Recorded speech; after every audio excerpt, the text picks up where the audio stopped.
ಪ್ರಿಯ ಸಿರಿಟಿ ವೀಕ್ಷಕರೇ, ನಿಮ್ಮೆಲ್ಲರೂ ಮೊದಲ ಸ್ವಾಗತವನ್ನು ಮಾಡಿ. ಬಹುಶಃ ರಾಜ್ಯದಲ್ಲಿ ನೆರೆ, ಪ್ರವಾಹ, ಕೋವಿಡ್ ಈ ಪ್ರಕೃತಿ ವಿಕೋಪ ವ್ಯವಸ್ಥೆಯಲ್ಲಿ ಜನ ಇದ್ದಾರೆ. ಈ ಮಧ್ಯ ರಾಜ್ಯದಲ್ಲಿ 2 ಕ್ಷೇತ್ರಕ್ಕೆ ಉಪಚುನಾವಣೆ ನಡೀತಾ ಇದೆ. ಒಂದು ಬೆಂಗಳೂರಿನ RR ನಗರ ಅಂದರೆ ರಾಜರಾಜೇಶ್ವರಿ ಕ್ಷೇತ್ರದ ಚುನಾವಣೆ, ಇನ್ನೊಂದು ಶಿರಾ ಕ್ಷೇತ್ರದ ಚುನಾವಣೆ. 2 ಕ್ಷೇತ್ರಗಳಿಗೆ ವಿಧಾನಸಭೆಗೆ ಚುನಾವಣೆ ನಡೆದರೆ, ಇನ್ನು ರಾಜ್ಯದ 4 ಕ್ಷೇತ್ರಗಳು ಅಂದರೆ ಶಿಕ್ಷಕರ ಮತ್ತು ಪದವೀಧರ ಕ್ಷೇತ್ರಗಳಿಗೆ ಚುನಾವಣೆ ನಡೀತಾ ಇದೆ. ಈ ಸಂದರ್ಭದಲ್ಲಿ ಆಡಳಿತ ಪಕ್ಷ ಮತ್ತು ವಿರೋಧ ಪಕ್ಷಗಳು ತಮ್ಮ ಪಕ್ಷದ ಗೆಲುವಿಗಾಗಿ, ತಮ್ಮ ರಾಜಕೀಯ ಅಸ್ತಿತ್ವಕ್ಕಾಗಿ ಸಂಚಾರ ಮಾಡ್ತಾ ಇದ್ದಾರೆ, ಪ್ರವಾಸ ಮಾಡ್ತಾ ಇದ್ದಾರೆ ರಾಜ್ಯದ ಉದ್ದ ಅಗಲ.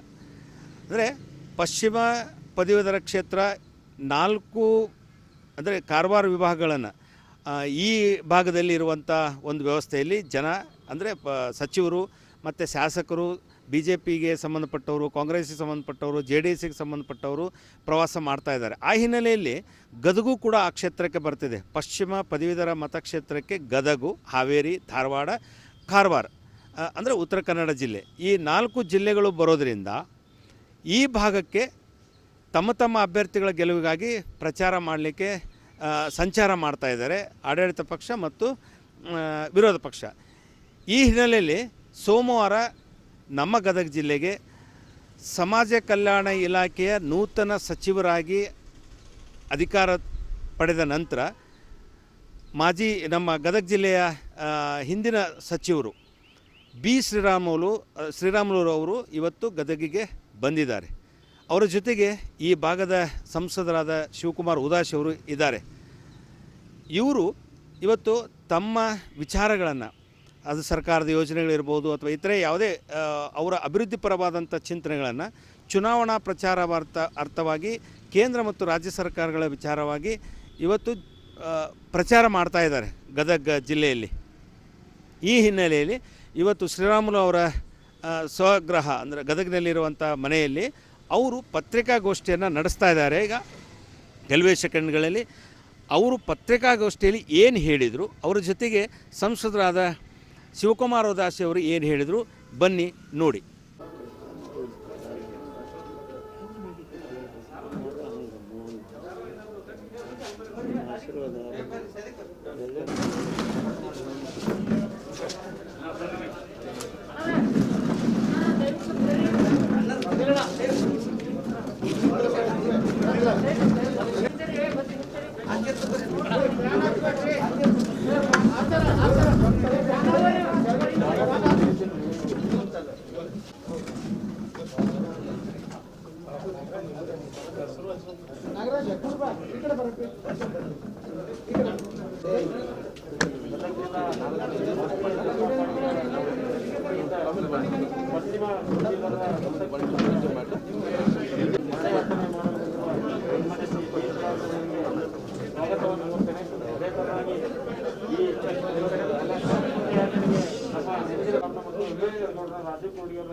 ಇನ್ನುಳಿದಂತೆ ಎಲ್ಲ BJP ಮುಖಂಡರ ಸ್ವಾಗತ ಕೋರಿ ಈ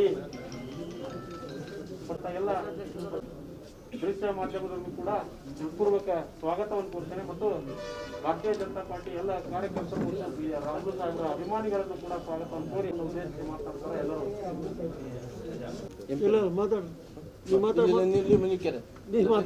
ಶುರು ಮಾಡಿ ತೊಂದರೆ ನೀವು ಮಾತಾಡ್ತಾರೆ. ಮಾಧ್ಯಮದ ಸ್ನೇಹಿತರೆ, ಈ ದಿನ ಬೆಳಗ್ಗೆ ಪ್ರಜಾವಾಣಿಯಲ್ಲಿ ಒಂದು ವರದಿಯನ್ನು ಓದ್ತಾ ಇದ್ದೆ. ಪ್ರಜಾವಾಣಿಯಲ್ಲಿ ಅಫ್ಜಲ್ಪುರ್ ತಾಲೂಕಿನಲ್ಲಿ ಹುಲಿಗೆಮ್ಮ ಅನ್ನಂತ ಒಬ್ಬ ಮಹಿಳೆ ಅಲ್ಲಿ ಹರಿಜನ ಜಾತಿಗೆ ಸೇರಿದಾರಂತೇಳಿ ಅಲ್ಲಿ ಬಹಳಷ್ಟು ಊಟಕ್ಕೆ ತೊಂದರೆ ಆಗ್ತಾ ಇದೆ,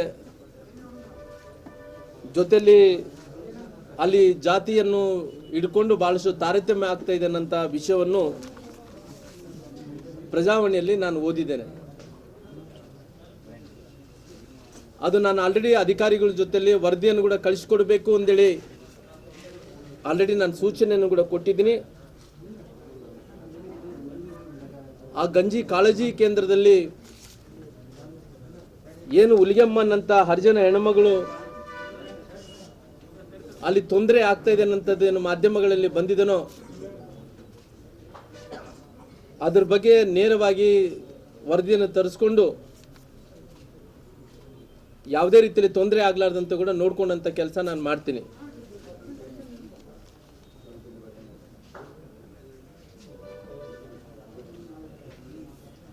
ಕರ್ನಾಟಕದಲ್ಲಿ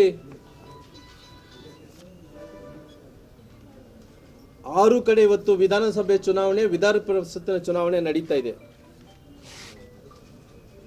4 ವಿಧಾನ ಪರಿಷತ್ತಿನ ಚುನಾವಣೆ,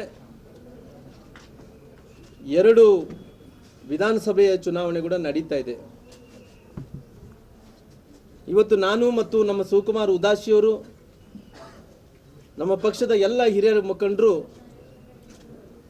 ನಮ್ಮ ಸಂಕನೂರು ಪರವಾಗಿ, ವಿಧಾನ ಪರಿಷತ್ ಸದಸ್ಯರಾದಂಥ ಸಂಕನೂರ ಪರವಾಗಿ ಮತಯಾಚನೆ ಮಾಡಲಿಕ್ಕೋಸ್ಕರವಾಗಿ ಇವತ್ತು ನಾನು ಶಿವಕುಮಾರ್ ಉದಾಸಿಯವರು ಗದಗ ಮತ್ತು ಮುಂಡ್ರಿಗಿ ಈ ಭಾಗದಲ್ಲಿ ಮತಯಾಚನೆಯನ್ನು ಕೂಡ ಮಾಡ್ತಾ ಇದ್ವಿ.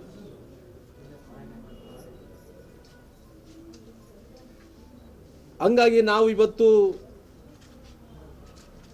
ದೇಶದ ಪ್ರಧಾನಮಂತ್ರಿಗಳಂತ ನರೇಂದ್ರ ಮೋದಿಜಿಯವರು ಅವರು ಮಾಡಿದಂಥ ಅಭಿವೃದ್ಧಿ ಕೆಲಸಗಳು, ಇವತ್ತು ಕೋವಿಡ್ ಅನ್ನಂಥ ಸಂದರ್ಭದಲ್ಲಿ ಪ್ರಧಾನಮಂತ್ರಿಗಳಂತ ನರೇಂದ್ರ ಮೋದಿಜಿಯವರು, ಅದೇ ರೀತಿಯಲ್ಲಿ ನಮ್ಮ ಮುಖ್ಯಮಂತ್ರಿಗಳಂತ ಸನ್ಮಾನ್ಯ ಯಡಿಯೂರಪ್ಪನವರು ಆರ್ಥಿಕ ಬಿಕ್ಕಟ್ಟು ಎಷ್ಟೇ ತೊಂದರೆ ಆದರೆ ಪರವಾಗಿಲ್ಲ, ಯಾವುದೇ ರೀತಿಯಲ್ಲಿ ಜನರಿಗೆ ಪ್ರಾಣವನ್ನು ಕಳ್ಕೋಬಾರ್ದನ್ನಂಥ ನಿರ್ಧಾರದಿಂದ ಭಾಳಷ್ಟು ಒಳ್ಳೊಳ್ಳೆ ನಿರ್ಧಾರಗಳನ್ನು ತಗೊಂಡು ಎಲ್ಲವನ್ನೂ ಕೂಡ ನಿಯಂತ್ರಣ ಮಾಡೋಂಥ ಕೆಲಸ ನಮ್ಮ ಮುಖ್ಯಮಂತ್ರಿಗಳು, ನಂತರ ದೇಶದ ಪ್ರಧಾನಮಂತ್ರಿಗಳು ಮಾಡಿದ್ದಾರೆ.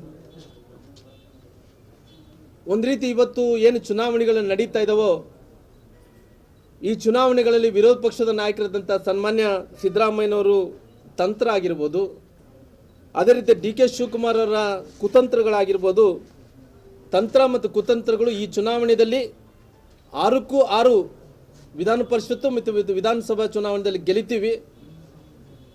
ಸಂಪೂರ್ಣವಾಗಿ ಕಾಂಗ್ರೆಸ್ ಪಕ್ಷ ಏನು ಇವತ್ತು ಕುತಂತ್ರ ಮತ್ತು ತಂತ್ರಗಳೇನು ಮಾಡ್ಕೊಂಡಿದ್ದೋ ಅದು ಎಲ್ಲ ರೀತಿಯಲ್ಲಿ ಛಿದ್ರ ಮಾಡೋಂಥ ಕೆಲಸ ಭಾರತೀಯ ಜನತಾ ಪಾರ್ಟಿ ಮಾಡುತ್ತೆ. ಅದೇ ರೀತಿಯಲ್ಲಿ ಇವತ್ತು ಒಂದು ಕಡೆ 2-3 ದಿನಗಳಿಂದ ನಾವು ನೋಡ್ತಾ ಇದ್ದೀವಿ, ಕಾಂಗ್ರೆಸ್ ಪಕ್ಷದ ಅಧ್ಯಕ್ಷರಾದಂಥ ಸನ್ಮಾನ್ಯ DK ಶಿವಕುಮಾರ್ ಅವರು ನಮ್ಮ ಪಕ್ಷದ ವಿರುದ್ಧವಾಗಿ ಬಹಳಷ್ಟು ಟೀಕೆಗಳನ್ನು ಮಾಡೋಂಥ ಕೆಲಸ ಮಾಡ್ತಾ ಇದ್ದಾರೆ. ಶಿವಕುಮಾರ್ ಅವರಿಗೆ ಏನಾಗಿದೆ, ಇವತ್ತು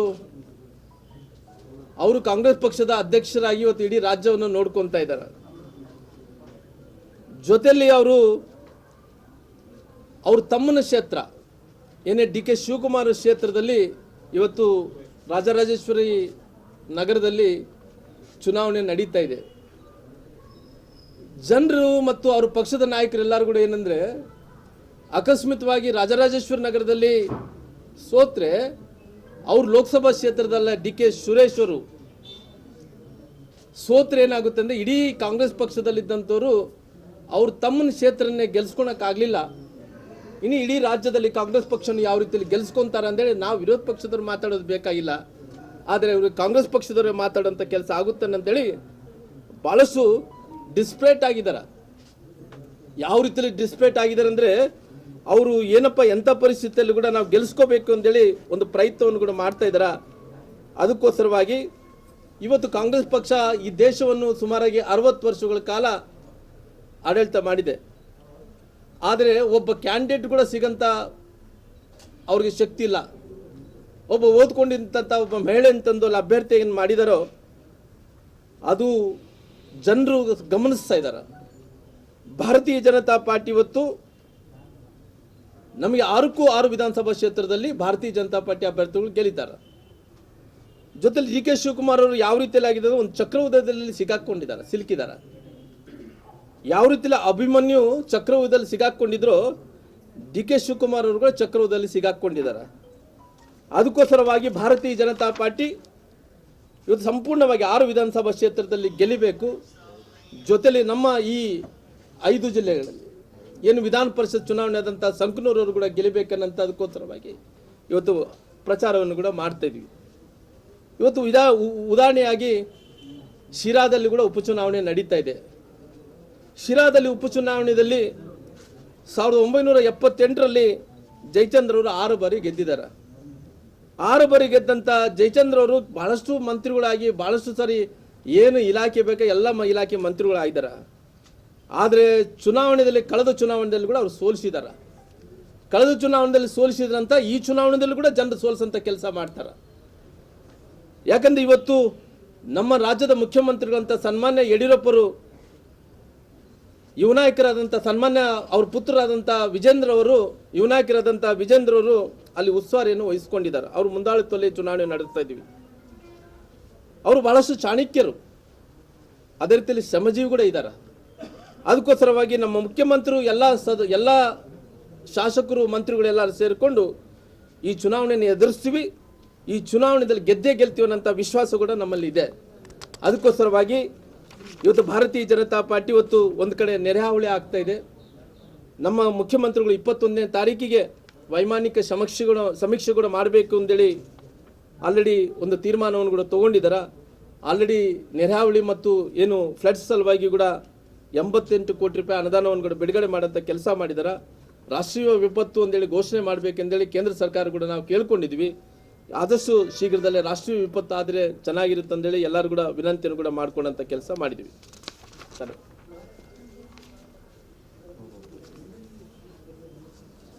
ಸಂಕನೂರವರು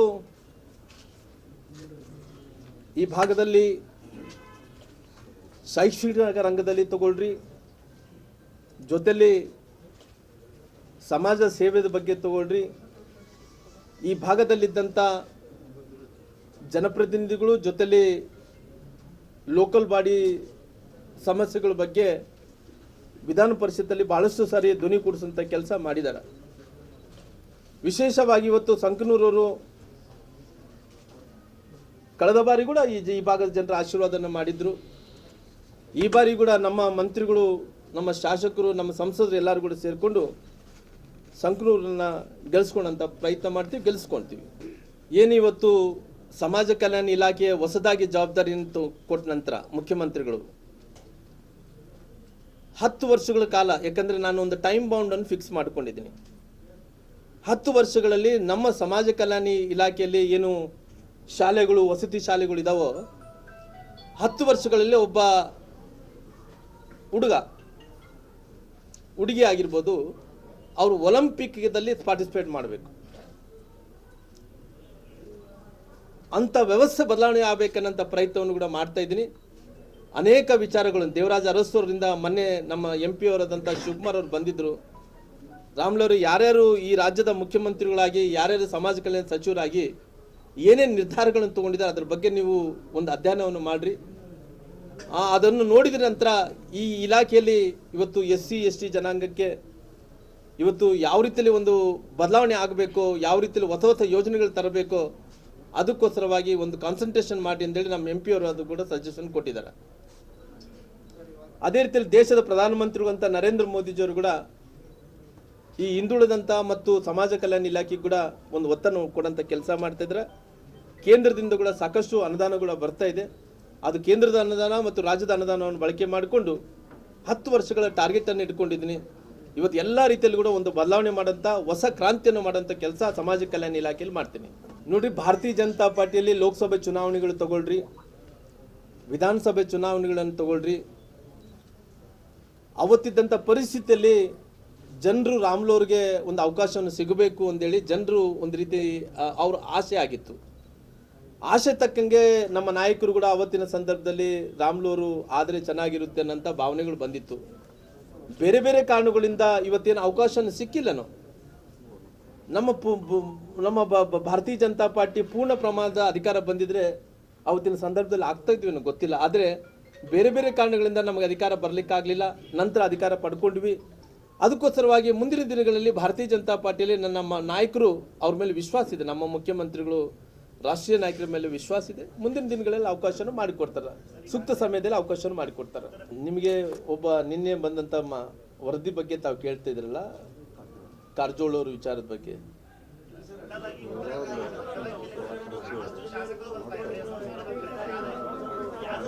ಯಾಕಂದರೆ ಇವತ್ತು ತಾವೆಲ್ಲರೂ ಕೂಡ ನೋಡಿರ್ಬೋದು, ಮುಖ್ಯಮಂತ್ರಿಗಳು ಸತತವಾಗಿ ವಿಡಿಯೋ ಕಾನ್ಫರೆನ್ಸನ್ನು ಮಾಡ್ತಾ ಇದ್ದಾರೆ.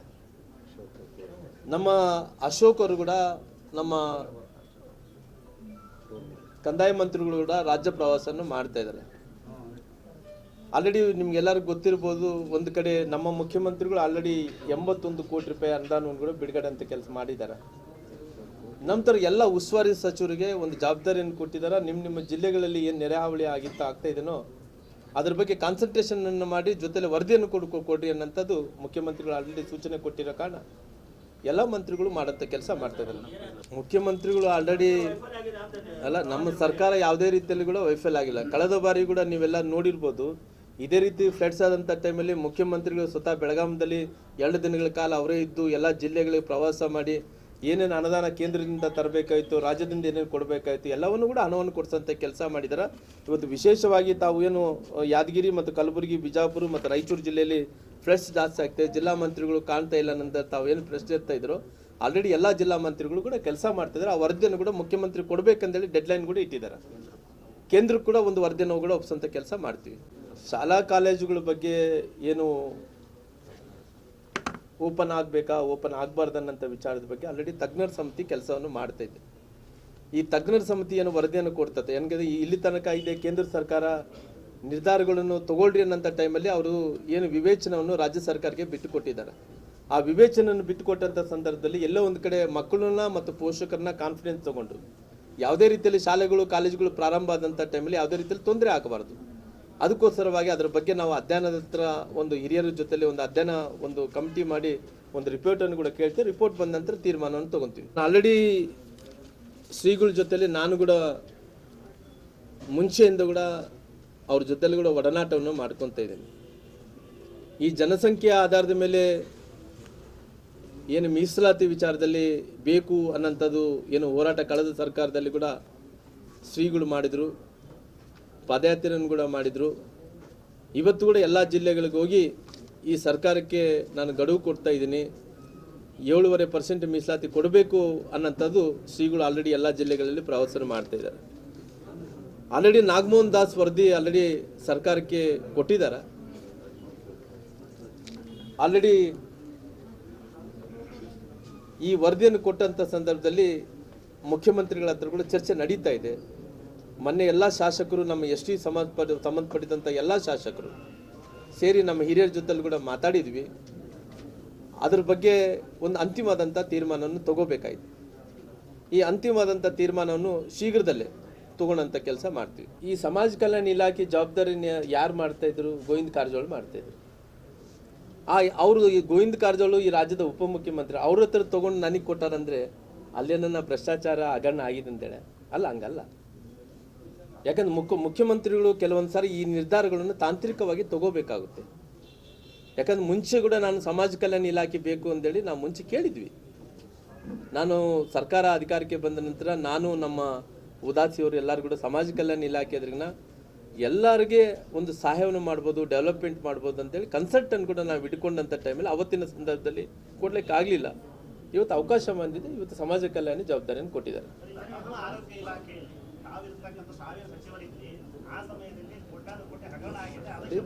ನೋಡ್ರಿ, ಇವತ್ತು ಇವೆಲ್ಲ ಕೂಡ ಏನೋ ಭ್ರಷ್ಟಾಚಾರ ಆಗಿದೆ, ಭ್ರಷ್ಟಾಚಾರ ಆಗಿಲ್ಲ ಅನ್ನೋಂಥದ್ದು ಸೋಷಲ್ ಆಡಿಟ್ ಆಗಬೇಕಾಗಿದೆ. ಇವತ್ತು ಆಡಿಟ್ ಕೂಡ ನಡೀತಾ ಇದೆ. ಜೊತೆಲಿ ಇವತ್ತು ಕಾಂಗ್ರೆಸ್ ಪಕ್ಷದ ನಾಯಕರಲ್ಲಿ ಕೂಡ ಭಾಳಷ್ಟು ಬಬ್ಬೆ ಹೊಡ್ಕೊಂಡ್ರು. ಕೊರೋನಾ ಸಂದರ್ಭದಲ್ಲಿ ಈ PP ಕಿಟ್ಗಳು, ಮಾಸ್ಕ್ಗಳು ಖರೀದಿ ವಿಚಾರದಲ್ಲಿ ಭ್ರಷ್ಟಾಚಾರ ಆಗಿದೆ. ಆವತ್ತಿನ ಸಂದರ್ಭದಲ್ಲಿ ನಾನಾಗಿರ್ಬೋದು, ನಮ್ಮ ಮಂತ್ರಿಗಳಾದಂಥ ಅಶ್ವತ್ಥ ನಾರಾಯಣರಾಗಿರ್ಬೋದು, ಸುಧಾಕರ್ ಆಗಿರ್ಬೋದು, ಎಲ್ಲರೂ ಕೂಡ ವಿಧಾನಸಭೆಯಲ್ಲಿ ಎಲ್ಲ ಸ್ಪಷ್ಟತೆಯನ್ನು ಕೊಡುವಂಥ ಕೆಲಸ ಮಾಡ್ತೀವಿ.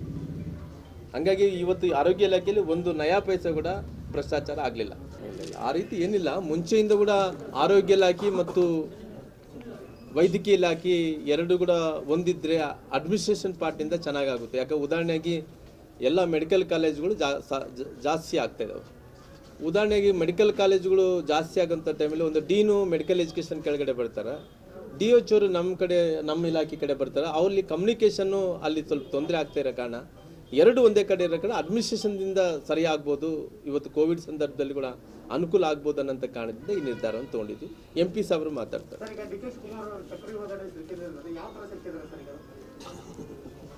ಮುಂದೆ ಯಾಕಂದರೆ ತಮ್ಮನ ಕ್ಷೇತ್ರ, ಅವರು ತಮ್ಮನ ಕ್ಷೇತ್ರ, ಆ ತಮ್ಮನ ಕ್ಷೇತ್ರನೇ ಉಳಿಸ್ಕೊಂಡಿಲ್ಲ ಅಂತ ಹೇಳಿದ್ರೆ ಇವರು ಕಾಂಗ್ರೆಸ್ ಪಕ್ಷದ ಅಧ್ಯಕ್ಷರು. ಆ ತಮ್ಮನ ಕ್ಷೇತ್ರದಲ್ಲೇ ಸೋತೋದ್ರೆ ನಾಳೆ ಕರ್ನಾಟಕ ರಾಜ್ಯದಲ್ಲಿ ಕಾಂಗ್ರೆಸ್ ಪಕ್ಷವನ್ನು ಗೆಲ್ಲಿಸ್ಲಿಕ್ಕೆ ಆಗುತ್ತೆ ಅನ್ನೋಂಥ ಪ್ರಶ್ನೆ ಜನರಲ್ಲಿ ಮತ್ತು ಅವರು ಕಾಂಗ್ರೆಸ್ ಪಕ್ಷದಲ್ಲಿದ್ದಂಥ ನಾಯಕರಲ್ಲಿ ಕೂಡ ಒಂದು ಪ್ರಶ್ನೆದ ಚಿಹ್ನೆ ಇದೆ. ಅದು ಯಾವ ರೀತಿಯಲ್ಲಿ ಸರಿಪಡಿಸಿದ್ರು ನೋಡಬೇಕಾಗುತ್ತೆ.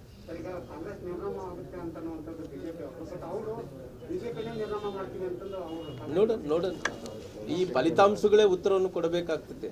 ಈ ಫಲಿತಾಂಶಗಳು ಈ 6 ವಿಧಾನಸಭಾ ಚುನಾವಣೆಗಳು ನಡೀತಾ ಇದಾವಲ್ಲ, ವಿಧಾನ ಪರಿಷತ್ತು ಮತ್ತು ವಿಧಾನಸಭಾ ಚುನಾವಣೆಗಳು, ಅದು ಉತ್ತರ ಕೊಡೋಂಥ ಕೆಲಸ ಆಗ್ತದೆ. ನಮ್ಮ MP ಸಾಹೇಬರು ಮಾಡ್ತಾರೆ. ಕ್ಷೇತ್ರದಿಂದ ವಿಧಾನ ಪರಿಷತ್ತಿಗೆ ಚುನಾವಣೆ ನಡೀತಾ ಇರುವಂಥ ಈ ಸಂದರ್ಭ, ಇದೀಗ ತಾನೇ ನಮ್ಮನ್ನು ಉದ್ದೇಶಿಸಿ ನಮ್ಮ ಸಮಾಜ ಕಲ್ಯಾಣ ಸಚಿವರು ಮತ್ತು ಹಿಂದಿನ ಗದಗ ಜಿಲ್ಲಾ ಉಸ್ತುವಾರಿ ಸಚಿವರಾಗಿ ಕೆಲಸ ಮಾಡಿದಂಥ ಶ್ರೀರಾಮುಲವರು ತಮಗೆ ಎಲ್ಲ ಮಾಹಿತಿಗಳನ್ನು ಕೊಟ್ಟಿದ್ದಾರೆ. ಇವತ್ತು ಸಂಕ್ನೂರವರ ಚುನಾವಣೆ ನಡೀತಾ ಇರುವಂಥ ಸಂದರ್ಭ ಈ ಪ್ರೆಸ್ ಮೀಟ್ ನಡೀತಾ ಇದೆ. ಹೋದ ಸಲ ತಮಗೆಲ್ಲ ನೆನಪಿದೆ, ಪ್ರೊಫೆಸರ್ ಸಂಕ್ನೂರವರು ಚುನಾವಣೆ ನಿಂತಂಥ ಸಂದರ್ಭದಲ್ಲಿ 23 ಏನು ವಿಧಾನಸಭಾ ಕ್ಷೇತ್ರಗಳು ಬರ್ತಾವೆ ಅವರ ಕ್ಷೇತ್ರ ವ್ಯಾಪ್ತಿಯಲ್ಲಿ, 4 ಜನ ಲೋಕಸಭಾ ಮೆಂಬರ್ಗಳು ಬರ್ತೀವಿ ನಾವು. ಇಲ್ಲಿ ಹೋದ ಸಲ ನಮಗೆ ಮೆಜಾರಿಟಿ ಇರಲಿಲ್ಲ, ನಮ್ಮ ಪಕ್ಷದ ಯಾರೂ ಸಹಿತ ಭಾಳಷ್ಟು ಜನ MLAಗಳು ಇರಲಿಲ್ಲ. MP ಗಳು ನಾವು ಇದ್ವಿ, ಆದರೆ MLAಗಳು ಯಾರೂ ಇರಲಿಲ್ಲ. ಈ ಸಲ 19 ಜನ ಶಾಸಕರಿದ್ದಾರೆ, 4 ಜನ ನಾವು MLAಗಳಿದ್ದೇವೆ, MP ಗಳಿದ್ದೇವೆ. ಹೀಗಾಗಿ ಹೋದ ಸಲ 14,000 ಮತದಿಂದ ಏನು ಆರಿಸಿ ಬಂದಿದ್ರು, ಈ ಸಲ 20,000ರಿಂದ 25,000ಕ್ಕಿಂತ ಜಾಸ್ತಿ ಮತಗಳಾದ ಅಂತರದಿಂದ ಸನ್ಮಾನ್ಯ ಸಂಕ್ನೂರವರು ಆರಿಸಿ ಬರ್ತಾರೆ ಅನ್ನುವಂಥ ಖಚಿತವಾದ ವಿಶ್ವಾಸ ನಮ್ಮೆಲ್ಲರಲ್ಲೂ ಇದೆ ಅನ್ನುವಂಥ ಮಾತನ್ನು ಈ ಸಂದರ್ಭದಲ್ಲಿ ಹೇಳಬಯಸ್ತೀನಿ. ಇವತ್ತಿಗಾಗಲೇ ರಾಮುಲು ಸಾಹೇಬರು ಹೇಳ್ದಂಗೆ, ಇವತ್ತು ಈ ಚುನಾವಣೆ ಫಲಿತಾಂಶ ತಾವಾಗಲೇ ಒಂದು ಪ್ರಶ್ನೆ ಕೇಳಿದ್ರಿ, ಈ ಫಲಿತಾಂಶವೇ ಎಲ್ಲದಕ್ಕೂ ಉತ್ತರ ಕೊಡ್ತದೆ ಅನ್ನುವಂಥ ಮಾತನ್ನು ಈ ಸಂದರ್ಭದಲ್ಲಿ ಹೇಳಬಯಸಿ, ರಾಜ್ಯದಲ್ಲಿ ನಮ್ಮ ಸರ್ಕಾರ, ಕೇಂದ್ರದಲ್ಲಿ ನಮ್ಮ ಸರ್ಕಾರ, ವಿಶೇಷವಾಗಿ ನರೇಂದ್ರ ಮೋದಿಯವರ ನೇತೃತ್ವದಲ್ಲಿ ನಡೆದಂಥ ಏನು ರಾಷ್ಟ್ರೀಯ ಶಿಕ್ಷಣ ನೀತಿ, ಹೊಸ ಶಿಕ್ಷಣ ನೀತಿಯನ್ನು ನಾವು ಇವತ್ತು ತಂದಿದ್ದೇವೆ. ನ್ಯಾಷನಲ್ ಎಜುಕೇಷನ್ ಪಾಲಿಸಿ ಅಂತ ಏನು ಕೇಳ್ತೀವಿ. ಇವತ್ತು ಪದವೀಧರರ ಕ್ಷೇತ್ರ ಇದೆ, ಎಲ್ಲರೂ ಸಹಿತ ಪ್ರಜ್ಞಾವಂತ ಮತದಾರರು. ಇವತ್ತು ಹೊಸ ನ್ಯಾಷನಲ್ ಎಜುಕೇಷನ್ ಪಾಲಿಸಿಯನ್ನು ತಂದಂಥ ಕೀರ್ತಿ ಯಾರಿಗಾದರೂ ಇದ್ದರೆ ಅದು ನರೇಂದ್ರ ಮೋದಿಯವರ ಸರ್ಕಾರ. ಸನ್ಮಾನ್ಯ ಕಸ್ತೂರಿ ರಂಗನ್ ಅವರ ನೇತೃತ್ವದಲ್ಲಿ 2017ರಲ್ಲಿ ಒಂದು ನಿಯೋಗವನ್ನು ಮಾಡಿ ಅದ್ರ ಕೊಟ್ಟಂಥ ಒಂದು ರಿಪೋರ್ಟ್ ಆಧಾರವಾಗಿ ಇವತ್ತೊಂದು ನ್ಯಾಷನಲ್ ಎಜುಕೇಷನ್ ಪಾಲಿಸಿ ನಾವು ಮಾಡಿದ್ದೇವೆ. ಇವತ್ತು ಆ ನ್ಯಾಷನಲ್ ಎಜುಕೇಷನ್ ಪಾಲಿಸಿಯಲ್ಲಿ 5 ಆಧಾರ ಸ್ತಂಭಗಳ ಮೇಲೆ ನಾವು ಬೇಸಿಕ್ಕಾಗಿ ಏನು ಹೋಲಿಸ್ಟಿಕ್ ಅಪ್ರೋಚ್ ಅಂತ ನಾವು ಕರಿತೀವಿ, ಸಮಗ್ರವಾಗಿ ಒಂದು ಆಮೂಲಾಗ್ರ ಬದಲಾವಣೆಯನ್ನು ಶಿಕ್ಷಣದಲ್ಲಿ ತರಬೇಕು ಅನ್ನುವಂಥದ್ದನ್ನು ನಾವು ಮಾಡಿ, ಬಾಲವಾಡಿಯಿಂದ ಹಿಡಿದು ಇವತ್ತು ಪೋಸ್ಟ್ ಗ್ರ್ಯಾಜುಯೇಷನ್ ಥರ ಅಲ್ಲಿ ತನಕನೂ ಸಹಿತ ಎಲ್ಲ ಹಂತಗಳಲ್ಲಿ ಸಹಿತ ಒಂದು ಆಮೂಲಾಗ್ರ ಬದಲಾವಣೆ ಬರಬೇಕು. ಶಿಕ್ಷಣದಲ್ಲಿ ಕೌಶಲ್ಯ, ಸ್ಕಿಲ್ ಏನು ಇರಲಿಲ್ಲ ಅದನ್ನು ಸಹಿತ ನಾವು ಅದನ್ನು ಜೋಡಿಸ್ಕೊಂಡು ಇಂಟಿಗ್ರೇಟ್ ಮಾಡಿ ಇವತ್ತೊಂದು ನ್ಯಾಷನಲ್ ಎಜುಕೇಷನ್ ಪಾಲಿಸಿ ಮಾಡಿದ್ದೇವೆ. ವಿಶೇಷವಾಗಿ 5 ಆಧಾರ ಸ್ತಂಭಗಳು ಏನಂತಂದ್ರೆ ಆಕ್ಸೆಸ್, ಈಕ್ವಿಟಿ, ಅಫೋರ್ಡಬಿಲಿಟಿ, ಅಕೌಂಟಬಿಲಿಟಿ ಮತ್ತು ಕ್ವಾಲಿಟಿ. ಆಕ್ಸೆಸ್ ಅಂತಂದರೆ ಸರ್ವರಿಗೂ ಪ್ರವೇಶ ಇರಬೇಕು ಆ ಶಿಕ್ಷಣದಲ್ಲಿ. ಈಕ್ವಿಟಿ ಅಂದರೆ ನ್ಯಾಯಸಮ್ಮತವಾಗಿರುವಂಥ ಶಿಕ್ಷಣ. ಅಫೋರ್ಡಬಿಲಿಟಿ ಅಂತಂದರೆ ಕೈಗೆಟುಕೊಳ್ಳುವಂಥ ಒಂದು ಶಿಕ್ಷಣ.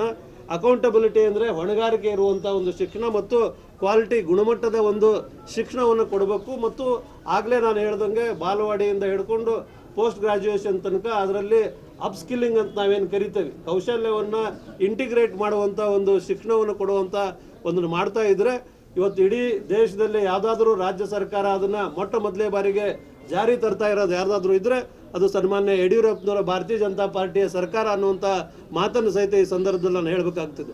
ಹೀಗಾಗಿ ಈ ಪದವೀಧರರಲ್ಲಿ ನಾನು ಕೇಳ್ಕೊಳ್ಳೋದಿಷ್ಟೇ, ಇವತ್ತು ಸಂಕ್ನೂರವ್ರನ್ನ ತಾವು ನೋಡಿದಿರಿ, ಒಬ್ಬ ಸೂಕ್ಷ್ಮಮತಿ, ಒಬ್ಬರ ಪ್ರೊಫೆಸರ್ ಆಗಿ ಒಂದು ಸೈಂಟಿಫಿಕ್ ಅಪ್ರೋಚ್ ಇರುವಂಥ ಒಬ್ಬ ಮನುಷ್ಯ. ತಾವೆಲ್ಲ ನೋಡಿದಿರಿ, ಸೈನ್ಸ್ನ ಬೆಳೆಸಬೇಕು ಅನ್ನುವಂಥದ್ದಕ್ಕೆ ಅವರು ಯಾವ ರೀತಿ ಹೋರಾಟ ಮಾಡಿದರೆ, ಸದನದಲ್ಲಿ ಮತ್ತು ಸದನದ ಹೊರಗಡೆಗೆ ಅವರ ಕ್ಷೇತ್ರ ವ್ಯಾಪ್ತಿ ದೊಡ್ಡದಿದ್ರೂ ಸಹಿತ ಅವರು ಇದರ ಪರವಾಗಿ ನಮ್ಮ ಎಲ್ಲ ಪದವೀಧರರು ಇರ್ಬೋದು, ಶಿಕ್ಷಕರು ಇರ್ಬೋದು, ಪ್ರೊಫೆಸರ್ ಆಗಿದ್ದರಿಂದ ಮತ್ತು ಎಲ್ಲ ಇಲಾಖೆಗಳಲ್ಲಿ 36 ಇಲಾಖೆಗಳಲ್ಲಿ ಏನೋ ನಮಗೆ ಜಾಬ್ ಕ್ರಿಯೇಷನ್ ಆಗಬೇಕಾಯಿತು, ಅದನ್ನು ಸಹಿತ ಅವರು ರಾಜ್ಯ ಸರ್ಕಾರದ ಮೇಲೆ ಹೋರಾಟ ಮಾಡಿ ಹಾಕಿದ್ದನ್ನು ತಾವೆಲ್ಲ ನೋಡಿದ್ದೀರಿ.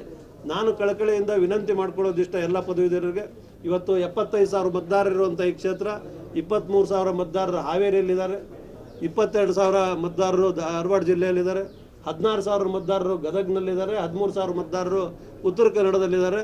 ಇವ್ರಿಗೆಲ್ರಿಗೂ ನಾನು ಕೈ ಮುಗಿದು ಪ್ರಾರ್ಥನೆ ಮಾಡುವಂಥದ್ದು ಏನು ಅಂತಂದರೆ, ವ್ಯಕ್ತಿಯನ್ನು ನೋಡ್ರಿ ಮತ್ತು ಯಾವ ಪಕ್ಷ ಇವತ್ತು ಕೆಲಸವನ್ನು ಮಾಡ್ತಾ ಇದೆ. ವಿಶೇಷವಾಗಿ ಶೈಕ್ಷಣಿಕ ನೀತಿಯಲ್ಲಿ ಈಗಲೇ ರಾಮುಲು ಹೇಳ್ತಾ ಇದ್ರು, ಈ ದೇಶದಲ್ಲಿರುವಂಥ ಎಲ್ಲ ಜಿಲ್ಲೆಗಳಲ್ಲೂ ಸಹಿತ ಪ್ರಧಾನಮಂತ್ರಿಗಳು ಒಂದೊಂದು ಮೆಡಿಕಲ್ ಕಾಲೇಜ್ ಕೊಡಬೇಕು ಅಂತ ಮಾಡಿದ್ದಾರೆ.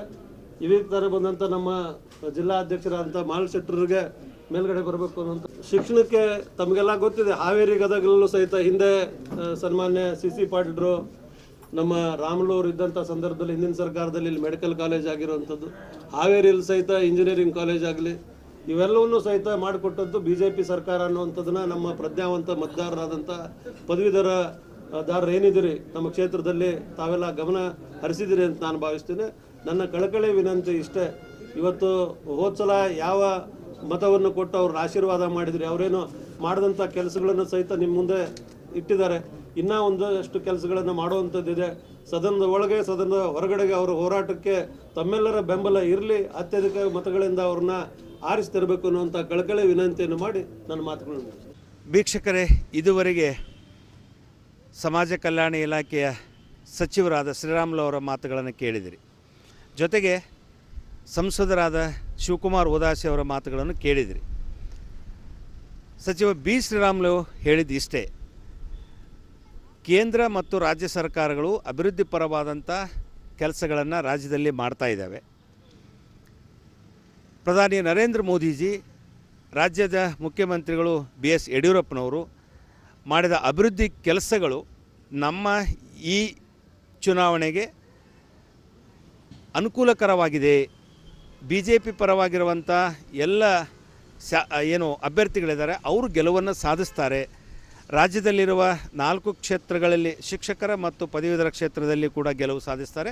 ಜೊತೆಗೆ ಸಿರಾ ಮತ್ತು RR ನಗರ ಈ 2 ವಿಧಾನಸಭಾ ಕ್ಷೇತ್ರಗಳಲ್ಲಿ ಕೂಡ ನಮ್ಮ ಅಭ್ಯರ್ಥಿಗಳು ಅಂದರೆ BJPಯಿಂದ ಸ್ಪರ್ಧೆಗಿಳಿದಂಥ ಅಭ್ಯರ್ಥಿಗಳು ಗೆಲುವು ಸಾಧಿಸ್ತಾರೆ. ಇದು 100% ಅನ್ನುವ ಮಾತುಗಳನ್ನು ಹೇಳಿದರು. ಕಾರಣ ಏನು ಅಂದರೆ, ಕೋವಿಡ್-19 ಸಂದರ್ಭದಲ್ಲಿ ಜನರಿಗೆ ಮಾಡಿದಂಥ ಸಹಾಯ ಸಹಕಾರ, ಅಭಿವೃದ್ಧಿ ಪರವಾದಂಥ ಚಿಂತನೆ, ಕೇಂದ್ರ ಸರ್ಕಾರ ರಾಜ್ಯ ಸರ್ಕಾರಕ್ಕೆ ಕೊಟ್ಟಂಥ ಅನುದಾನ, ಸಹಾಯ ಸಹಕಾರ, ಹಾಗೆ ರಾಜ್ಯದ ಮುಖ್ಯಮಂತ್ರಿಗಳು ಮಾಡಿದಂಥ ಕೆಲಸ ಕಾರ್ಯಗಳು ಇವು ನಮಗೆ ಅನುಕೂಲಕರವಾಗಿದೆ.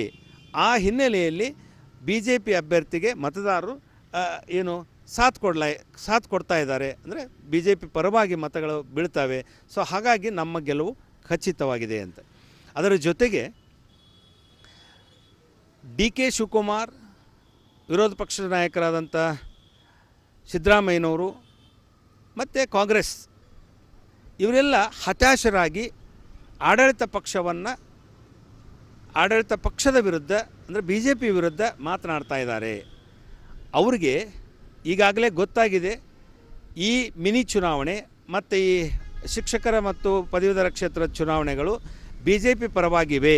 ಹೀಗಾಗಿ ನಮ್ಮ ಸೋಲು 100ಕ್ಕೆ 100 ಅನ್ನೋದನ್ನು ಖಚಿತ ಮಾಡಿಕೊಂಡು ಹತಾಶ ಮನೋಭಾವನೆಯಿಂದ KPCC ಅಧ್ಯಕ್ಷ DKಶಿ ಅವರು ಅಥವಾ DK ಶಿವಕುಮಾರ್ ಅವರು ಮತ್ತು ಸಿದ್ದರಾಮಯ್ಯನವರು BJP ಸರ್ಕಾರದ ವಿರುದ್ಧ, ಸಚಿವರ ವಿರುದ್ಧ ಮಾತನಾಡ್ತಾ ಇದ್ದಾರೆ.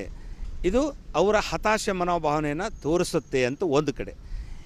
ಇನ್ನೊಂದು ಏನು ಅಂದರೆ, ಅವ್ರು ಹೇಳಿದ್ದು RR ಕ್ಷೇತ್ರ DK ಶಿವಕುಮಾರ್ ಅವರ ಸಹೋದರ DK ಸುರೇಶ್ ಅವರ ಏನು MP ಇದಾರಲ್ಲ ಆ ಕ್ಷೇತ್ರಕ್ಕೆ ಸಂಬಂಧಪಡುತ್ತೆ. ಅವರು ಲೋಕಸಭಾ ಕ್ಷೇತ್ರವನ್ನು ಪ್ರತಿನಿಧಿಸುವಂಥ ಕ್ಷೇತ್ರದಲ್ಲಿ RR ಕ್ಷೇತ್ರ ಬರುತ್ತೆ. ಈ ಕ್ಷೇತ್ರದಲ್ಲಿರುವ RR ಕ್ಷೇತ್ರದ BJP ಅಭ್ಯರ್ಥಿ ಗೆಲುವು ಸಾಧಿಸಿದರೆ ಬಹುತೇಕ DK ಶಿವಕುಮಾರ್ ಅವರ ರಾಜಕೀಯಕ್ಕೆ ಮತ್ತು DK ಸುರೇಶ್ ಅವರ ರಾಜಕೀಯಕ್ಕೆ ಭಾಳ ಹಿನ್ನಡೆ ಆಗುತ್ತೆ ಅನ್ನುವಂಥದ್ದು. ಯಾಕಂದರೆ MP ಆಗಿರುವಂಥ DK ಸುರೇಶ್ ಅವರ ಕ್ಷೇತ್ರದಲ್ಲಿ KPCC ಅಧ್ಯಕ್ಷ DK ಶಿವಕುಮಾರ್ ಅವರು ಗೆಲುವು ಸಾಧಿಸಲಿಕ್ಕೆ ಆಗಲಿಲ್ಲ.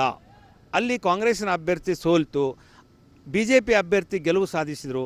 ಹೀಗಾಗಿ ಇವರಿಗೆ ಹಿನ್ನಡೆ ಆಗ್ಬೋದು, ಅವ್ರ ಪಕ್ಷದವರೇ ಈ ರೀತಿ ಮಾತನಾಡ್ಬೋದು ಅನ್ನುವಂಥ ಒಂದು ವಿಚಾರದಿಂದಾಗಿ ಅನೇಕ ಕುತಂತ್ರಗಳನ್ನು ಬಳಸಿಕೊಂಡು ಇವರು ಕ್ಷೇತ್ರದ ಚುನಾವಣೆಗೆ ಏನು ಮತಯಾಚನೆ ಮಾಡ್ತಾ ಇದ್ದಾರೆ, ಏನೇನೋ ಆರೋಪ ಮಾಡ್ತಾ ಇದ್ದಾರೆ. ಇವೆಲ್ಲಗಳು ಸುಳ್ಳು. ತಮ್ಮ ರಾಜಕೀಯ ಅಸ್ತಿತ್ವವನ್ನು ಉಳಿಸಿಕೊಳ್ಳೋಗೋಸ್ಕರ ಹತಾಶ ಮನೋಭಾವನೆಯಿಂದ ಮಾತನಾಡುವಂಥ ಮಾತು, ಅದಕ್ಕೆ ರಾಜ್ಯ ಜನತೆ ಕಿವಿಗೊಡಬಾರ್ದು ಅನ್ನುವಂಥ ಮಾತುಗಳನ್ನು ಶ್ರೀರಾಮುಲು ಅವರು ಹೇಳಿದರು. ಜೊತೆಗೆ ಆರೋಗ್ಯ ಇಲಾಖೆ, ಹಿಂದುಳಿದ ಇಲಾಖೆ ತಮ್ಮಿಂದ ಪಡೆದುಕೊಂಡು ಉಪಮುಖ್ಯಮಂತ್ರಿ ಗೋವಿಂದ ಕಾರಜೋಳ ಅವರು ಪ್ರತಿನಿಧಿಸುವಂಥ ಸಮಾಜ ಕಲ್ಯಾಣ ಇಲಾಖೆಯನ್ನು ಮುಖ್ಯಮಂತ್ರಿಗಳು ಕೊಟ್ಟಿದ್ದಾರೆ. ಆ ಇಲಾಖೆಯಲ್ಲಿ ಸಮಗ್ರವಾದಂಥ ಬದಲಾವಣೆಯನ್ನು ತರುವಂಥ ಜವಾಬ್ದಾರಿಯನ್ನು ಹೊತ್ಕೊಂಡಿದ್ದೇನೆ. 10 ವರ್ಷದಲ್ಲಿ ಸಮಾಜ ಕಲ್ಯಾಣ ಇಲಾಖೆಯ ವಸತಿ ಶಾಲೆಯಲ್ಲಿರುವಂಥ ಮಕ್ಕಳು ಒಲಿಂಪಿಕ್ದಲ್ಲಿ ಪಾರ್ಟಿಸಿಪೇಟ್ ಮಾಡುವಂಥ ವ್ಯವಸ್ಥೆ ಆಗಬೇಕು. ಆ ರೀತಿ ಈ ಇಲಾಖೆಯನ್ನು ಸನ್ನದ್ಧ ಮಾಡ್ತೇನೆ ಅಂಥೇಳಿ, ಅದಕ್ಕಾಗಿ ಈಗಾಗಲೇ ಒಂದು ಟೈಮ್ ಬಾಂಡ್ ಮಾಡಿಕೊಂಡಿದ್ದೇನೆ. ಕೇಂದ್ರ ಮತ್ತು ರಾಜ್ಯ ಸರ್ಕಾರದ ಅನುದಾನದಲ್ಲಿ ಸಮಾಜ ಇಲಾಖೆ, ಕಲ್ಯಾಣ ಇಲಾಖೆಯ ಸಮಗ್ರ ಬದಲಾವಣೆಯನ್ನು ತರುವಂಥ ವಿಚಾರವನ್ನು ಹೊಂದಿದ್ದೇನೆ. ಮತ್ತು ರಾಜಕಾರಣದಲ್ಲಿ ಕೆಲವೊಂದು ಬದಲಾವಣೆ ಆಗತ್ತೆ. ಮುಖ್ಯಮಂತ್ರಿಗಳು ಅವರ ಒಂದು ವಿವೇಚನೆಗೆ ಬಂದಂಥ ವ್ಯವಸ್ಥೆಯಲ್ಲಿ ಸಮಾಜ ಕಲ್ಯಾಣ ಇಲಾಖೆಯನ್ನು ನನಗೆ ಕೊಟ್ಟಿದ್ದಾರೆ. ಇಲ್ಲಿ ಯಾವುದೇ ರಾಜಕೀಯವಾದಂಥ ಗೊಂದಲ ಇಲ್ಲ.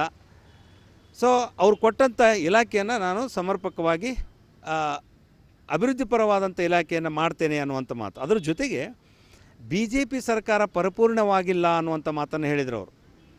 ಅಂದರೆ ಪರಿಪೂರ್ಣವಾದಂಥ BJPಗರೇ ಸರ್ಕಾರ ರಚನೆ ಮಾಡಿಲ್ಲ. 15 ಜನ ಅನರ್ಹ ಶಾಸಕರು ಏನು ಈಗ ಶಾಸಕರಾಗಿ ಬಂದಿದ್ದಾರೆ, ಅವರನ್ನು ಒಳಗೂಡಿಕೊಂಡು ಸರ್ಕಾರ ರಚನೆ ಮಾಡಿದೆ. ಹೀಗಾಗಿ ಇದು ಪರಿಪೂರ್ಣ ಒಂದು BJP ಸರ್ಕಾರ ಅಲ್ಲ ಅನ್ನುವಂಥ ಮಾತನ್ನು ಶ್ರೀರಾಮುಲು ಅವರು ಹೇಳಿದ್ದು ಭಾಳ ಆಶ್ಚರ್ಯಕರವಾದದ್ದಿದು. ನಿಜವೂ ಹೌದು. ಈ 15 ಜನರನ್ನು ಸಮಾಧಾನ ಮಾಡುವತ್ತನೇ ಈ ಸರ್ಕಾರ ನಡೆದಿದೆ ಅನ್ನುವಂಥ ಮಾತುಗಳು ಇಡೀ ರಾಜ್ಯದಲ್ಲಿ ಚರ್ಚೆ ಆಗ್ತಾ ಇದೆ. ಜೊತೆಗೆ ಇದನ್ನು ಸಚಿವರು ಕೂಡ ತಮ್ಮ ಮಾತಿನ ಮೂಲಕ ಪುಷ್ಟಿ ಕೊಟ್ಟಿದ್ದಾರೆ. ಇನ್ನು ಸರ್ಕಾರಿ ವ್ಯವಸ್ಥೆಯಲ್ಲಿ, ಸರ್ಕಾರದ ಚಿಂತನೆಯಲ್ಲಿ, ಅಭಿವೃದ್ಧಿಪರವಾದ ಯೋಚನೆಯಲ್ಲಿ ನಮ್ಮೆಲ್ಲರ ಸಹಕಾರ ಇದೆ. ಜೊತೆಗೆ ST ಮೀಸಲಾತಿ ಈ ಬಗ್ಗೆ ಸರ್ಕಾರವನ್ನು ನಾನು ಗಮನ ಸೆಳೀತೇನೆ. ಅದಕ್ಕಾಗಿ ಸಾಕಷ್ಟು ಕಾರ್ಯವನ್ನು ಮಾಡಿದ್ದೇನೆ, ಇನ್ನೂ ಕೂಡ ನಾವು ಮಾಡ್ತೇವೆ. ಆಗತ್ತೆ ST ಮೀಸಲಾತಿ ಅನ್ನೋದನ್ನು ಹೇಳಿದರು. ಇನ್ನು ಶಿವಕುಮಾರ್ ಉದಾಸಿಯವರು ಈ ಭಾಗದ ಅಭ್ಯರ್ಥಿ ಗೆಲ್ತಾರೆ BJPದು. ಸಾಕಷ್ಟು ಮತದಾರರು ನಮ್ಮ ಪರವಾಗಿದ್ದಾರೆ. ಕೇಂದ್ರ ಮತ್ತು ರಾಜ್ಯ ಸರ್ಕಾರಗಳು ಭಾಳಷ್ಟು ಕೆಲಸವನ್ನು ಮಾಡಿದೆ. ಇನ್ನು ಕೈಗಾರಿಕಾ, ನಿರುದ್ಯೋಗಿ ಪದವೀಧರ ವಿಚಾರವಾಗಿ, ಕೌಶಲ್ಯಾಭಿವೃದ್ಧಿ ವಿಚಾರವಾಗಿ ಸಾಕಷ್ಟು ಮಾತನಾಡಿದರು. ಆದರೆ ಇವರೆಲ್ಲ ಮಾತನಾಡಿದ್ದು ನೀವು ಕೇಳಿದ್ದೀರಿ. ಒಂದು ಇಲ್ಲಿ ವಿಚಾರ ಬರೋದು ಏನಂದರೆ, ಈ ರಾಜಕಾರಣಿಗಳಿಗೆ, ಸಚಿವರಿರಲಿ, ಶಾಸಕರಿರಲಿ, ಸಂಸದರಿರಲಿ, ಸ್ವಲ್ಪ ಆದರೂ ಮನುಷ್ಯತ್ವ ಅನ್ನೋದು ಬೇಕೋ ಬೇಡೋ ಅನ್ನುವಂಥ ಪ್ರಶ್ನೆ ಬರ್ತದೆ. ಯಾಕೆ ಗೊತ್ತಾ? ಕೋವಿಡ್-19ಇಂದ ಜನ ತತ್ತರಿಸಿದ್ದಾರೆ. ಪ್ರವಾಹ, ನೆರೆ, ಅತಿವೃಷ್ಟಿಯಿಂದ ಬಳಲ್ತಾ ಇದ್ದಾರೆ. ಜನ ಉದ್ಯೋಗ ಇಲ್ಲದ ಭಾಳಷ್ಟು ತೊಂದರೆಯಲ್ಲಿದ್ದಾರೆ. ಇಂಥ ಸಮಯದಲ್ಲಿ ಬರಬೇಕಾದ ಈ ಸಚಿವರು, ಶಾಸಕರು, ಸಂಸದರು ನಾಚಿಗಿಲ್ಲದೆ ಈ ಚುನಾವಣೆಗೆ ಮತ ಕೇಳಕ್ಕೆ ಬಂದಿದ್ದೀರಲ್ಲ, ಈಗ ತಿರುಗಾಡ್ತಾ ಇದ್ದೀರಲ್ಲ, ನಿಮಗೇನಾದರೂ ಸ್ವಲ್ಪ ಜವಾಬ್ದಾರಿ ಜನಪ್ರತಿನಿಧಿಗಳಾಗಿ, ನಾನೊಬ್ಬ ಸಚಿವ, ನಾನೊಬ್ಬ ಸಂಸದ, ನಾನೊಬ್ಬ ಶಾಸಕ, ನಾನು ಜನಪ್ರತಿನಿಧಿಯಾಗಿ ಜನರ ಕಲ್ಯಾಣವನ್ನು ಬಯಸುವಂಥದ್ದು, ಜನರ ಸಂಕಷ್ಟಗಳಿಗೆ ಸ್ಪಂದಿಸುವಂಥ ಸ್ವಲ್ಪ ಆದರೂ ವಿವೇಚನೆ ಬೇಡವಾ? ಎಲ್ಲಿ ಬಂದಿದ್ದೀರಿ ಸಚಿವರು, ಶಾಸಕರು ಇದುವರೆಗೆ? ಮಾರ್ಚ್ನಿಂದ ಕೋವಿಡ್-19 ಮಾರ್ಚ್ನಿಂದ ಬಂದ ಮೇಲೆ ಬಹುತೇಕ ಸಚಿವರು ಬಂದಿಲ್ಲ. ಸರ್ಕಾರದ ಸಚಿವರು ಜನರ ಸಮಸ್ಯೆಗಳನ್ನು ಆಲಿಸಬೇಕಾದವರು, ಸ್ಪಂದಿಸಬೇಕಾದವರು, ಸರ್ಕಾರದ ಯೋಜನೆಗಳನ್ನು ಕೊಡಬೇಕಾದವರು, ಸಹಾಯ ಹಸ್ತವನ್ನು ನೀಡಬೇಕಾದವರು ಇದುವರೆಗೆ ಬಂದಿಲ್ಲ. ಈಗ ಚುನಾವಣೆ ಇದೆ ಅಂತ ಬರ್ತಾ ಇದ್ದೀರಲ್ಲ, ನಿಮ್ಗೆ ಅಕಲ್ ಬೇಕಾ ಬೇಡ? ನಮ್ಮ ಜನ ನಮಗೆ ಮತ ಹಾಕಿ ಆರಿಸಿದ್ದಾರೆ. ನಮ್ಮ ಕಷ್ಟಗಳಿಗೆ, ನಮ್ಮ ತೊಂದರೆಗಳಿಗೆ, ನಮ್ಮ ಸಮಸ್ಯೆಗಳಿಗೆ ನೀನು ಸ್ಪಂದನೆ ಮಾಡು ಅನ್ನುವಂಥ ವಿಚಾರವಾಗಿ ನಮ್ಮನ್ನು ನಾಯಕತ್ವ ಕೊಟ್ಟಿದ್ದಾರೆ. ನಾನಿವತ್ತು ಅವರಿಂದ ಅವರ ಮತವನ್ನು ಪಡೆದು ಶಾಸಕ ಆಗಿದ್ದೀನಿ, ಅವ್ರ ಮತವನ್ನು ಪಡೆದು ಸಂಸದ ಆಗಿದ್ದೀನಿ. ಅವ್ರ ಮತದಿಂದ ನಾನು ಅವ್ರ ಋಣದಲ್ಲಿ ನಾನು ಸಚಿವನಾಗಿದ್ದೀನಿ. ನಾನು ಅವ್ರ ಋಣ ತೀರಿಸಬೇಕು, ಅವರ ಸಮಸ್ಯೆಗಳಿಗೆ, ಅವರ ಕಷ್ಟಗಳಿಗೆ ಪರಿಹಾರ ಕೊಡಬೇಕು, ಸರ್ಕಾರಿ ಆಡಳಿತ ಯಂತ್ರವನ್ನು ಚುರುಕುಗೊಳಿಸಬೇಕು, ಪ್ರವಾಹ ಪ್ರದೇಶಗಳಿಗೆ ಭೇಟಿ ಕೊಡಬೇಕು, ನೊಂದವರ ಬೆಂದವರ ಕಣ್ಣೀರು ಒರೆಸಬೇಕು. ಸರ್ಕಾರಿ ಏನೋ ಈ ಜಿಲ್ಲಾ ಆಸ್ಪತ್ರೆಗಳಿದ್ದಾವೆ, ಪ್ರಮುಖವಾದಂಥ ಆಡಳಿತ ವ್ಯವಸ್ಥೆ ಇದೆ, ಅಲ್ಲಿ ನಾನು ಹೋಗಬೇಕು, ಕೇಳಬೇಕು ಅನ್ನುವಂಥ ವಿಚಾರ ಇಲ್ಲದೆ ಮತಯಾಚನೆ ಮಾಡೋಕ್ಕೆ ಬಂದಿದ್ರಲ್ಲ, ನಿಮಗೇನು ಹೇಳಬೇಕು? ನನ್ನ ಪಕ್ಷ, ನನ್ನ ಅಭ್ಯರ್ಥಿ ಗೆಲ್ತಾರೆ, ನಿಮ್ಮ ರಾಜಕೀಯ ವಿಚಾರವನ್ನು ತೀರಿಸಿಕೊಳ್ಳುವಂಥ ನಡೆಯಲ್ಲಿ ನೀವಿದ್ದರೆ, ಆ ನುಡಿಯಲ್ಲಿ ಇದ್ದರೆ ಜನ ನಿಮ್ಮನ್ನು ಏನಂತಾರೆ? ಎಷ್ಟು ಜನ ನಿಮ್ಮನ್ನು ಬೈತಾ ಇದ್ದಾರೆ ಗೊತ್ತಾ? ಒಬ್ಬ ಸಚಿವರು ಈಗ ಬರ್ತಾಯಿದ್ದೀರಿ, ಈಗ ಬರ್ತಾ ಇದ್ದಾರೆ ಸಚಿವರು. ಈಗ ಚುನಾವಣೆ ಅನೌನ್ಸ್ ಆದಮೇಲೆ ಪಶ್ಚಿಮ ಪದವೀಧರ ಮತಗಳನ್ನು ಕೇಳಲಿಕ್ಕೆ ಬರೋದೀಗ. ಅಂದರೆ ನಿಮಗೆ ಮತ ಬೇಕು, ಜನರ ಹಿತ ಬೇಡ, ಜನರ ರಕ್ಷಣೆ ಬೇಡ, ಜನರ ಅಭಿವೃದ್ಧಿ ಬೇಡ, ಜನರ ನೋವು ಸ್ಪಂದನೆ ಬೇಡ. ಆದರೆ ನಿಮಗೆ ಮತ ಬೇಕು, ರಾಜಕಾರಣ ಬೇಕು, ರಾಜಕೀಯ ವ್ಯವಸ್ಥೆ ಬೇಕು, ಕಾರ್ ಬೇಕು, ಬಂಗ್ಲೆ ಬೇಕು, ಸರ್ಕಾರ ಸಾರ್ವಜನಿಕರು ತುಂಬುವಂಥ ತೆರಿಗೆಯಲ್ಲಿ ನಿಮಗೆ ಸಂಬಳ ಬೇಕು. ಮನುಷ್ಯತ್ವ ಬೇಕು ರಾಜಕಾರಣಿಗಳಿಗೆ, ಸಚಿವರಿಗೆ, ಶಾಸಕರಿಗೆ, ಸಂಸದರಿಗೆ. ಅದು ಇತ್ತು ಅಂದರೆ ಈ ರೀತಿ ವ್ಯವಸ್ಥೆ ಇರಲಿಲ್ಲ. ಎಷ್ಟು ಜನ ಕಣ್ಣೀರು ಹಾಕ್ತಾಯಿದ್ದಾರೆ ಗೊತ್ತಾ? ಏನೇನೋ ವಿಚಾರಗಳನ್ನು ಹೇಳೋದು, ಕೇಂದ್ರ ಸರ್ಕಾರ ಹಾಗೆ ಮಾಡ್ತು, ರಾಜ್ಯ ಸರ್ಕಾರ ಹೀಗೆ ಮಾಡ್ತು, ನಮ್ಮ ಸರ್ಕಾರ ಹಾಗೆ ಮಾಡ್ತು. ಏನು ಮಾಡ್ತೀರಿ? ಹಾಗೆ ಹೀಗೆ ಏನದು? ಹಾಗೆ ಅಂದರೆ ಏನು, ಹೀಗೆ ಅಂದರೆ ಏನು ಮಾಡಿದಿರಿ? ಜನರ ಹತ್ರ ಬಂದಿದ್ದೀರಾ, ಭೇಟಿ ಕೊಟ್ಟಿದ್ದೀರಾ? ನಿಮ್ಮ ಆರೋಗ್ಯ ನೋಡ್ತೀರಿ, ನಿಮ್ಮ ಕುಟುಂಬ ನೋಡ್ತೀರಿ, ನಿಮ್ಮ ಮನೆ ಕೂತ್ಕೊಂಡು ಈ ಸಚಿವಗಿರಿ ಮಾಡ್ತೀರಿ. ಇದಾ ನಿಮ್ಮ ರಾಜಕೀಯ ಜೀವನದ ಜನಸೇವೆ?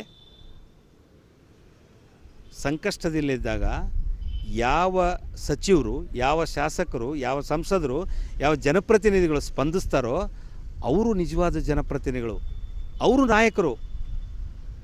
ಇಲ್ಲಾಂದರೆ ಅವ್ರನ್ನ ಏನೇನೋ ಹೇಳ್ತಾರೆ.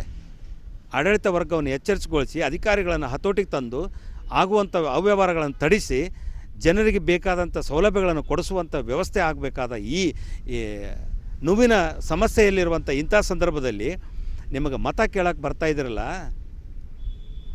ಅದಕ್ಕೆ ಜನ ಉತ್ತರ ಕೊಡ್ತಾರೆ ಅನ್ನುವಂಥ ಮಾತುಗಳು ಕೂಡ ನಮ್ಮ ಇವತ್ತಿನ ವ್ಯವಸ್ಥೆಯಲ್ಲಿ ನಾವು ಜನರ ಮಾತುಗಳಲ್ಲಿ ಕೇಳ್ತಾ ಇದ್ದೀವಿ. ಒಟ್ಟಾರೆ ಜನರ ಸಮಸ್ಯೆಗಳಿಗೆ ಸ್ಪಂದನೆ ಮಾಡುವಂಥದ್ದನ್ನು ಕಲಿಬೇಕು ರಾಜಕಾರಣಿಗಳು, ರಾಜಕೀಯ ವ್ಯವಸ್ಥೆ, ಜನಪ್ರತಿನಿಧಿಗಳು. ಕೇವಲ ಮತಕ್ಕಲ್ಲ, ಚುನಾವಣೆ ಸಂದರ್ಭಕ್ಕೆ ನಾಯಕರಾಗಬಾಡ್ರಿ. ಜನರ ಸಮಸ್ಯೆಗಳಿಗೆ ಸ್ಪಂದನೆ ಮಾಡುವ ಮನೋಭಾವನೆಯನ್ನು ಇಟ್ಟುಕೊಂಡು ರಾಜಕಾರಣ ಮಾಡಿರಿ ಅಂತ ಹೇಳ್ತಾ ಕ್ಯಾಮ್ರಾಮ್ಯಾನ್ ಜಾಕೀರ್ ಜೊತೆ ಗಣೇಶ್ ಜೊತೆ ಅನಂತ್ ಕಾರ್ಕಳ, ಸಿಟಿ ಟಿವಿ, ಗದಗ.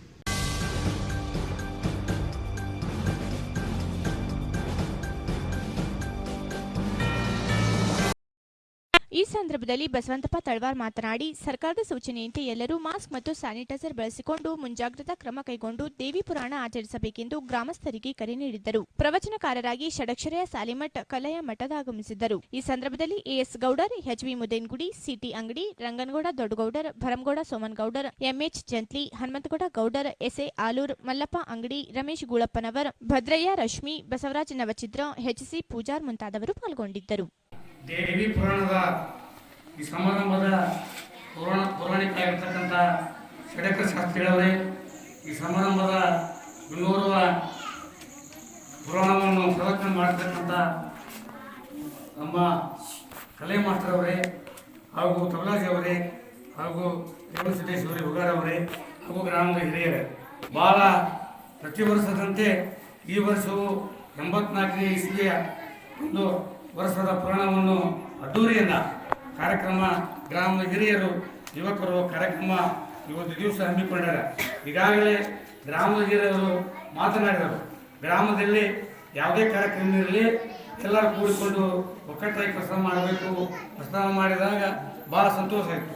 ಹುನಗುಂಡಿ ಗ್ರಾಮದಲ್ಲಿ ಇತಿಹಾಸದಲ್ಲಿ ಗದಗ ಜಿಲ್ಲೆಯಲ್ಲಿ ಯಾವುದೇ ಕಾರ್ಯಕ್ರಮ ಮಾಡಿದ್ರೆ ಎಲ್ಲರೂ ಕೂಡಿಕೊಂಡು ಮಾಡ್ತಾರೆ ಅಂತೇಳಿ ಒಂದು ಸಂದೇಶ ಈಗಾಗಲೇ ಎಲ್ಲರಿಗೂ ಗೊತ್ತಾಗಿದೆ.